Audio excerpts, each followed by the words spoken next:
Hey guys, it's Alyssa, and today we are going to be making some red velvet crinkle cookies. These are delicious. They are my new favorite cookie. They are slightly chocolatey flavor and they have a delicious, dense, and fudgy center, almost like a brownie. So to start, we're going to whisk all of our dry ingredients together and then set that aside.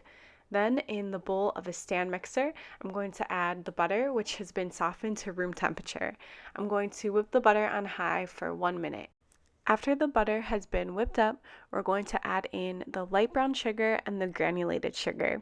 I have tried this recipe with dark brown sugar, but I just really prefer the light brown, but you can use dark brown if that's all you have. We want to cream this together for about 2 minutes on high speed. Then I'm going to go ahead and scrape down the sides of my bowl just with the rubber spatula. I like to do this for all of my recipes just so that the ingredients will incorporate better. Next, we're going to add in the eggs one at a time, mixing in between.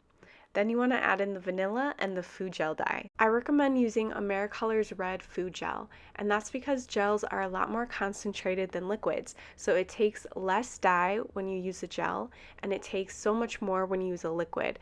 And because of that, you can actually alter your recipe sometimes because of the addition of so much liquid. Reds are also a really hard color to achieve, so that's why a food gel is just going to work a lot better.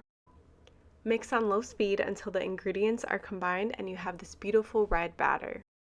Add in your dry ingredients in 2 parts, and we're just going to do the 2 parts so that the flour just doesn't go all over the place.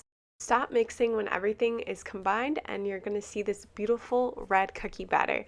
It is very dense and it's sticky too. So you just want to scrape it off of the paddle attachment, and then we're going to get into coating the cookies. You want to put your granulated sugar and powdered sugar into 2 separate bowls.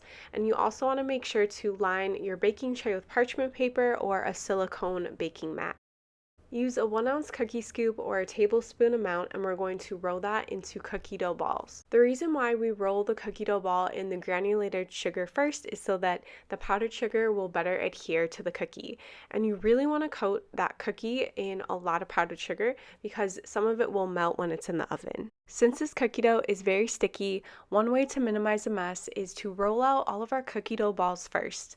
I like to just put them on a plate right next to me as I work, and then once they've all been rolled out, then I go back in and coat them with sugar. While I'm coating these cookies in sugar, let me share with you guys some more info. So you want to bake these cookies at 350 degrees Fahrenheit for 10 to 12 minutes. I find that 12 minutes is perfect, and you don't want to overbake them because they can start to dry out and lose that nice moist and fudgy center. My other tip is that you don't need to chill this dough before you bake it. You can freeze it, but make sure to let it come to room temperature before rolling it into the sugars and then baking it. If the dough is too cold, then it's not really going to spread and create that nice fudgy center that we're looking for. Red velvet is a super light chocolate flavor. So when you think of red velvet cake, it's a really light chocolate flavor that has an icing. So I kind of went for the same thing with the cookie, and that's why we're only adding 1/4 cup of cocoa powder. Once they're done baking, they should have these pretty crinkly or cracked tops from the powdered sugar, and then they're ready to enjoy. Thanks guys for watching. I'll see you next time.